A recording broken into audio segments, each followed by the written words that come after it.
Welcome to Kansas Ag Report. I'm Ken Rogers. On this week's program, we talk with Harry Moser, a rancher from Wheaton and now past president of the Kansas Livestock Association. We review their virtual annual meeting and look back on this year of him leading the organization. We'll also have features from Kansas Corn, Kansas Wheat, and the Kansas Farm Bureau, and our weekly updates from the Kansas Livestock Association and market information from Pinion, a division of K-Coe Isom. Kansas Ag Report brought to you in part by the Kansas Soybean Commission, the Soybean Checkoff, progress powered by Kansas farmers.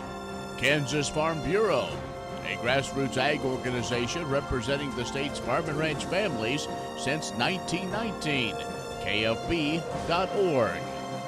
And the Kansas Wheat Commission, lending in the adoption of profitable innovations from wheat, online at kswheat.com.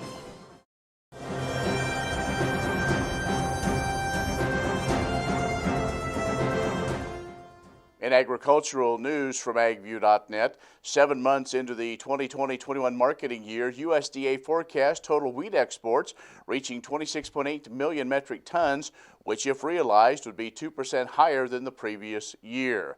Now that number would also be 7% higher than the 5-year average. As of Christmas Eve, U.S. wheat commercial sales were 9% above last year's pace, 20.6 million metric tons, led by hard red winter wheat and hard spring wheat, as well as soft and hard white wheat.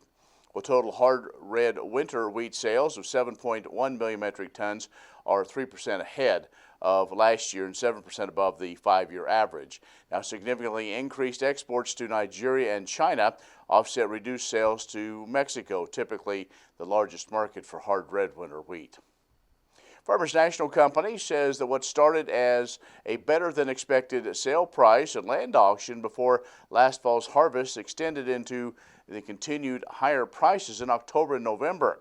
Ag land prices have been fairly stable in recent years, despite the up-and-down agricultural economy. The demand for land is the driver of the current land price surge. They say values for good cropland are strong right now, with more farmers stepping up to buy, as well as a growing number of individual investors. Farmers National Company says buying interest from farmers has increased as they anticipate better income in 2020 than they once thought. Demand for all types of land also seen an increase. As a result of COVID-19, a growing number of individuals have become interested in land as an investment. The overall supply, though, of good cropland for sale is on the low side and similar to past years. And Debbie Stabenow, the senator from Michigan, poised once again to take the chairmanship of the Senate Ag Committee, and she's made a top priority to establish an agricultural carbon market. She said, as Ag Chair of the Ag Committee, I'm going to lead an effort to create a voluntary climate exchange and climate policy for farmers and ranchers. She said that's a top priority for her. More ag news at agview.net. Stay with us. More in a moment. Kansas Ag Report brought to you in part by the Kansas Livestock Association, supporting members' business interests and meeting consumer demands. KLA.org. Oldie Seed Farms, carrying soil-specific seed. Find them on the web at oldieseed.com. That's OHLDE seed.com. And Kansas Corn, building the future at kansascorn.com.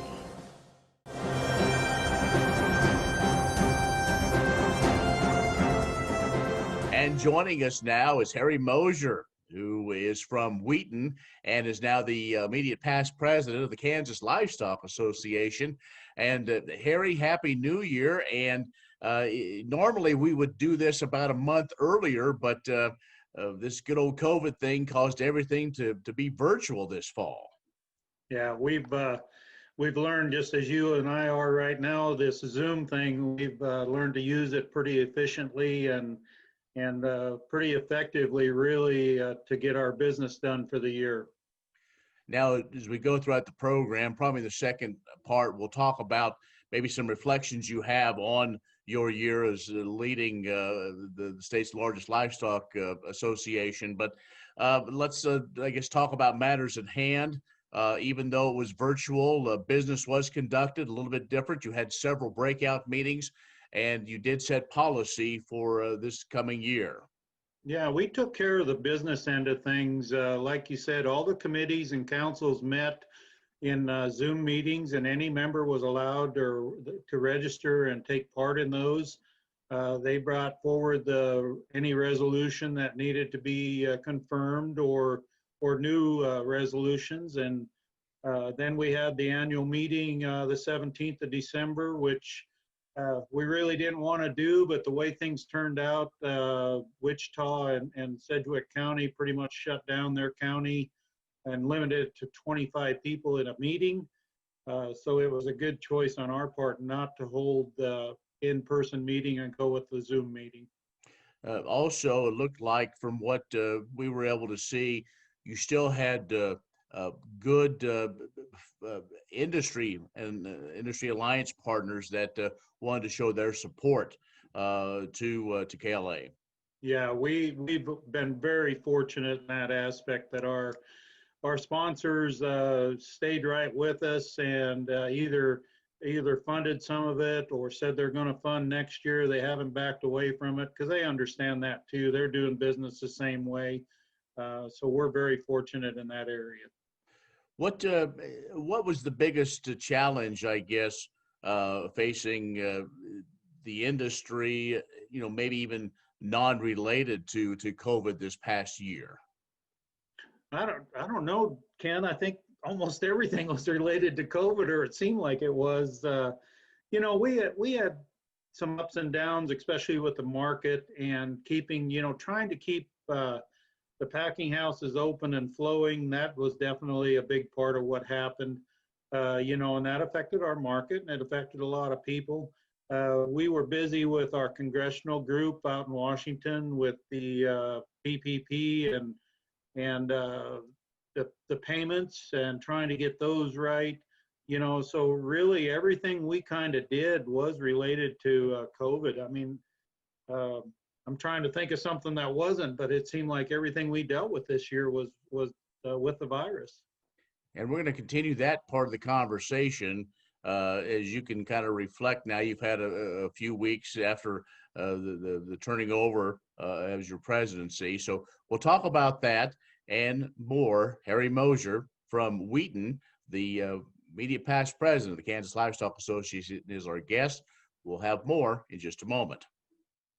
The Kansas Ag Report brought to you in part by Kansas Grain Sorghum, growers working together. Learn more at ksgrainsorghum.org. Grass and Grain, online or in the mail, keeping Kansas farmers informed for over 60 years. grassandgrain.com. And agview.net, serving the Beef Belt and Western Corn Belt with reliable and relevant agriculture information. agview.net.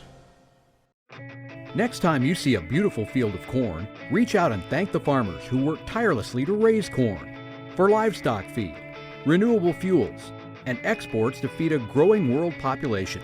The farmers on the Kansas Corn Commission work for Kansas Corn with grower-funded checkoff dollars that support foreign and domestic market development, research, promotion, and education to expand opportunities for Kansas farmers.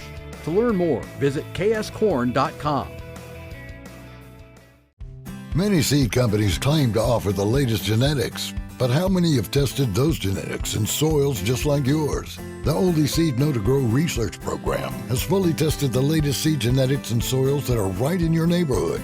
The Oldie Seed Know to Grow program can recommend the best performing hybrids from technologies like Enlist, Extend, and LibertyLink that will optimize the yield and profit of every acre on your farm. Contact Oldie Seed today.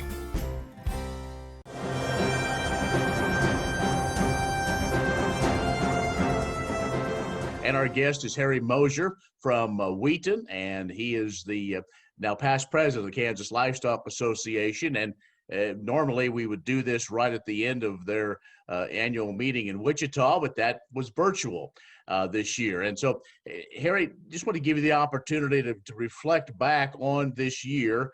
and the year that you were president, 2020, and in December of 19, you got the nice hat, and okay, it was your turn now to lead this organization. And I would guess over Christmas time, you had plans looking for what 2020 was going to be like. It turned out probably a whole lot different. A whole lot different, Ken. Yeah, starting in January, things were fairly normal. We actually made a trip out to Washington for the signing of the Canadian-Mexican-U.S. trade agreement, which was a good trip for us, and asked to sit not too far from President Trump as he signed that. And then we got into February and things got a little more questionable. And we actually had our last county meeting, I believe, March 9th, that was in person for quite some time. Fortunately, the Kansas Livestock Association has a really good working relationship with Kansas Department of Ag. And when we got into the market troubles and people leaving the packing houses because of the virus, we made sure that those people were considered essential. And I think that was one of the biggest things that we helped work through that part of it.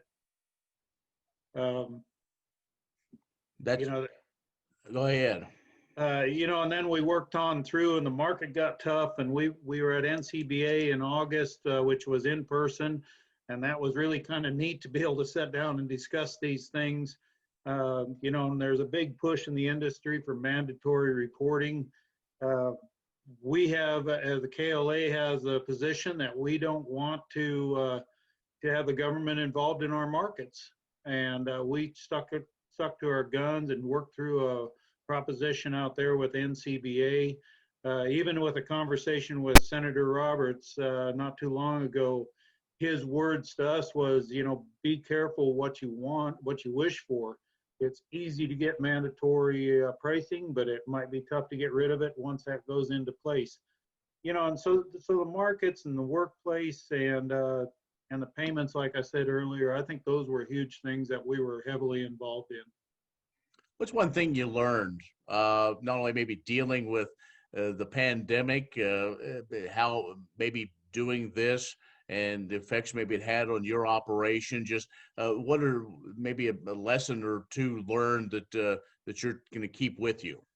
Well, I think one of the big things, Ken, and I'm very proud of the KLA, but we have a great staff in Topeka, and they were very responsive, I think, to anybody and everybody that had questions for them.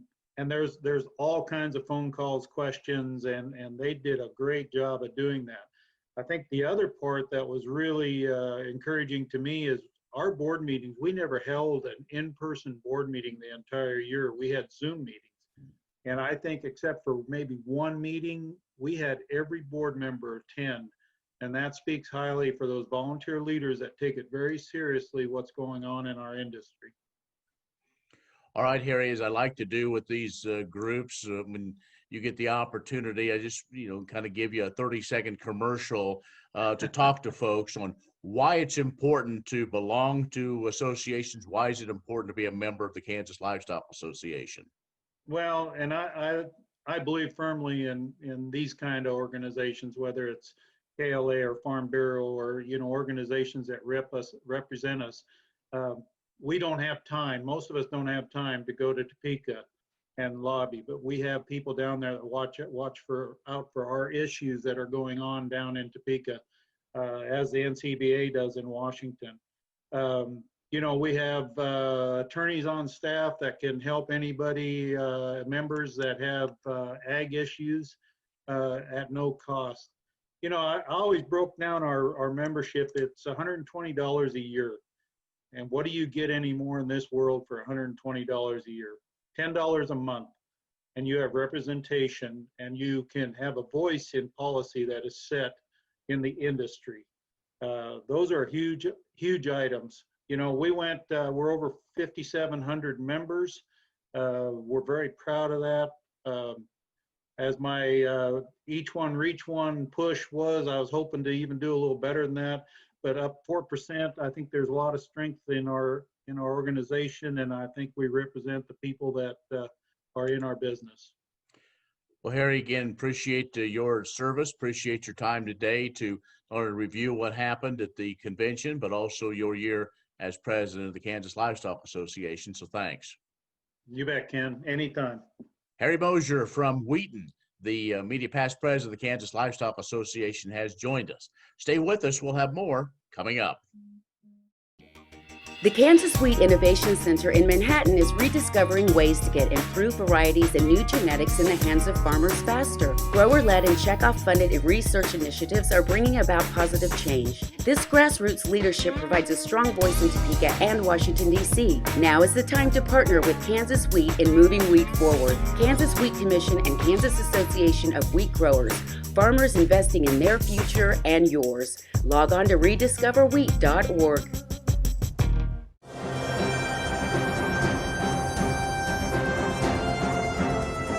Hi, my name is Josh Rowe, and I serve as the Vice President for Market Development and Public Policy at Kansas Corn. And wanted to provide a quick update about all sorts of great learning opportunities that we have coming up throughout the late January through the February timeframe. And like most other events these days, we had to move things to a virtual platform.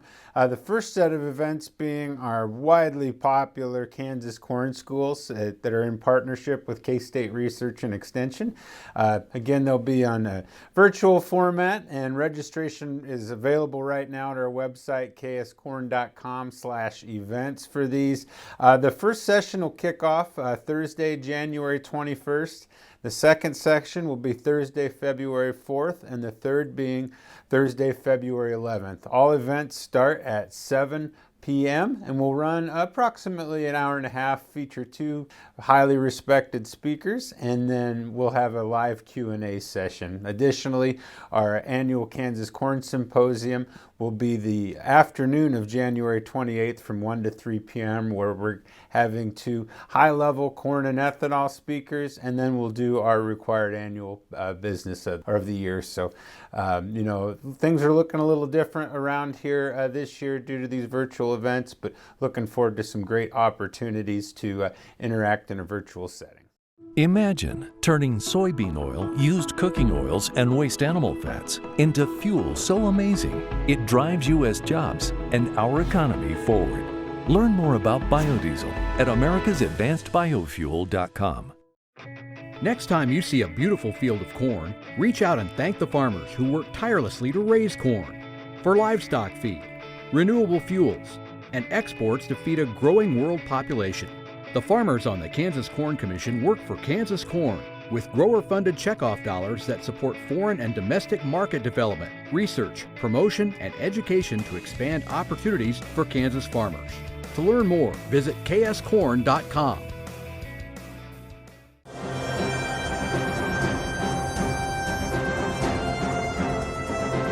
The Kansas Yield Enhancing Strategies Project, funded with support from the Kansas Wheat Commission, aims to identify which combination of management practices makes the most agronomic and economic sense to improve yields and quality. According to Romulo Lolato, a wheat production specialist with K-State Research and Extension, there is a huge investment in wheat breeding and genetics in Kansas, and the yield potential of those varieties is much higher than what the majority of growers are producing. So how do we fill that gap? That's agronomy. In 2015, Lolato and his team went into the literature and identified 14 different management practices, from seeding rate to fungicide treatments to nitrogen applications and many more, and put them to work in the field. In 3 locations in over 2 years, researchers tested out each practice on its own and combined it together in one massive management system. Researchers then took that data and expanded the project in 2017 to include 4 varieties. The project also shifted to layering practices one by one from a low to high input management testing out which combination of practices had the best results. The next phase involved learning directly from farmers how they are managing their wheat fields. The data allowed researchers to identify management practices associated with higher yields in commercial fields. Now the researchers are taking the most common practices back into field trials and investigating how these different management systems will perform as well as if they will break even or generate a profit. The Kansas Wheat Innovation Center in Manhattan is rediscovering ways to get improved varieties and new genetics in the hands of farmers faster. Grower-led and checkoff-funded research initiatives are bringing about positive change. This grassroots leadership provides a strong voice in Topeka and Washington, D.C. Now is the time to partner with Kansas Wheat in moving wheat forward. Kansas Wheat Commission and Kansas Association of Wheat Growers. Farmers investing in their future and yours. Log on to rediscoverwheat.org. Many seed companies claim to offer the latest genetics, but how many have tested those genetics in soils just like yours? The Oldie Seed Know to Grow research program has fully tested the latest seed genetics in soils that are right in your neighborhood. The Oldie Seed Know to Grow program can recommend the best performing hybrids from technologies like Enlist, Extend, and LibertyLink that will optimize the yield and profit of every acre on your farm. Contact Oldie Seed today. What if U.S. soybean meal were more than a commodity? If seed companies and the soybean checkoff built a better variety? That future is here. The time is now. To meet end-user demands, the soybean checkoff is investing in the compositional quality of soybeans, including meal. A message from the Kansas Soybean Commission, the soybean checkoff, progress powered by Kansas farmers. The Young Farmers and Ranchers Discussion Meet challenges Young Farm Bureau members to analyze agricultural issues and consider solutions that best meet the needs of the industry. The competition is designed to simulate a committee meeting where discussion and active participation are expected from each participant. Scott Feldman from Douglas County will represent Kansas at the American Farm Bureau Federation Annual Convention in January. Scott is a first-generation farmer and owner of Juniper Hill Farms, LLC, a diversified agriculture operation in Douglas County. Feldman has a passion for organic and sustainable agriculture production, food systems, and the economics of growing. He is currently on the board of directors for the Douglas County Farm Bureau and volunteers for various programs and events that the County Farm Bureau hosts for the local community. Congratulations, Scott! Kansas Farm Bureau wishes you luck in the national competition. Kansans are saving money and getting quality coverage with Kansas Farm Bureau health plans. We've had the Kansas Farm Bureau health plan since January. Had great success using it. We picked up some prescriptions and that was fully covered, and that was amazing to us because years past we've had the flu in our household and we've had to pay about $100, $115 out of pocket for that one prescription. So knowing that we have the ability for an antibiotic or things like that that we may need, that it's covered, is a really great feeling. Grain sorghum is one of the most important cereal crops worldwide, and Kansas leads the nation in its production. Over the years, sorghum has been either exported, used in animal feed domestically, or for other industrial uses. Recently, its use in the ethanol market has seen tremendous growth, with 30% of domestic sorghum typically going to ethanol production.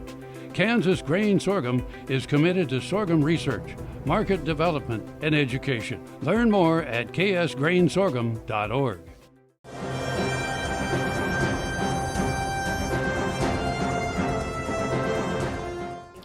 The Beef Checkoff funded Beef Quality Assurance Program has developed a daily biosecurity plan for disease prevention template to help cattle producers implement biosecurity measures on their operations. The template is available digitally as a fillable PDF or can be printed for handwritten plans. The tool is designed so cattle operations can customize plans, which provides producers the flexibility in determining management practices that work best for their situation. From animal movement and worker training to pest control, the template includes all aspects that should be considered. With biosecurity top of mind, this introductory and step-by-step plan provides an opportunity for producers to have conversations with their herd veterinarian, extension agent, state BQA coordinator, or other sources about biosecurity preparedness. The BQA program, coordinated with USDA and its Secure Beef Supply Plan, an established resource for disease response training to ensure similar language and completeness. The intersection of these resources helps producers that already have biosecurity steps in place from the daily template move to an enhanced biosecurity plan, which is necessary during a potential foreign animal disease outbreak. For more information about the Beef Quality Assurance Program or the BQA Daily Biosecurity Plan, visit bqa.org. Many seed companies claim to offer the latest genetics, but how many have tested those genetics in soils just like yours? The Oldie Seed Know to Grow research program has fully tested the latest seed genetics in soils that are right in your neighborhood. The Oldie Seed Know to Grow program can recommend the best performing hybrids from technologies like Enlist, Extend, and LibertyLink that will optimize the yield and profit of every acre on your farm. Contact Oldie Seed today. What if U.S. soybean meal were more than a commodity? If seed companies and the soybean checkoff built a better variety? That future is here. The time is now. To meet end-user demands, the soybean checkoff is investing in the compositional quality of soybeans, including meal. A message from the Kansas Soybean Commission, the soybean checkoff, progress powered by Kansas farmers.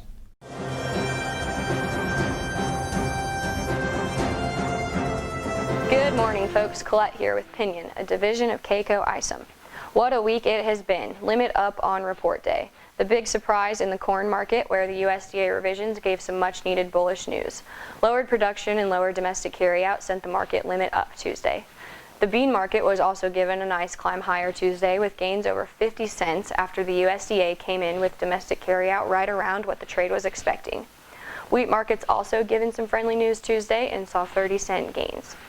To many, it seems like there is no direction but up, especially as we've seen the bean market climb $5 in 5 months.